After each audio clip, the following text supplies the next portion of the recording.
Hello everyone, welcome to Swaminarayan Physiotherapy College YouTube channel. Myself Dr. Monica Parmar, and today I am going to discuss about active and passive muscle insufficiency. So, before moving forward, please click the bell icon, like, share and subscribe our YouTube channel to get the notification and latest update. So, now we start our today's topic, active and passive muscle insufficiency. Now we see what is active insufficiency and what is passive insufficiency.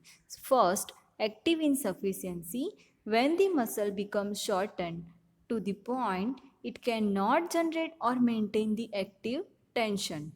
And passive insufficiency means when the opposing muscle becomes stretched to the point where it can no longer lengthen and allow the movement. Now in this picture, when the muscle cross two or more joint, it performs simultaneous action at all the involved joint.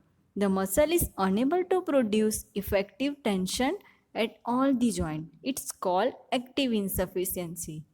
In passive insufficiency, when the range of motion is limited by length of muscle. In this animation, we see the knee and hip range of motion. Now we see what is biarticular muscle. So, this is a muscle that cross two joints. It's called biarticular muscle.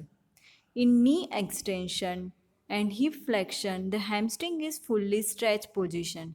When this muscle is unable to stretch, so it's called passive insufficiency and the range of motion will not full.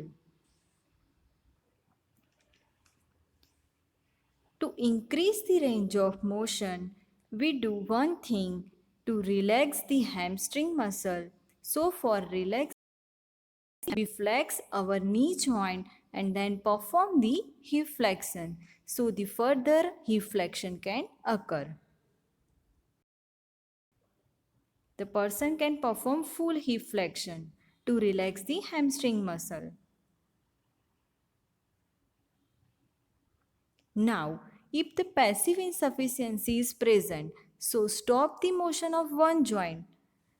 So the person compensate this movement by another joint. Like in this, the person can compensate the movement by spinal flexion. If the person flex the leg, so additional movement occur at the hip joint and person is able to perform hip flexion.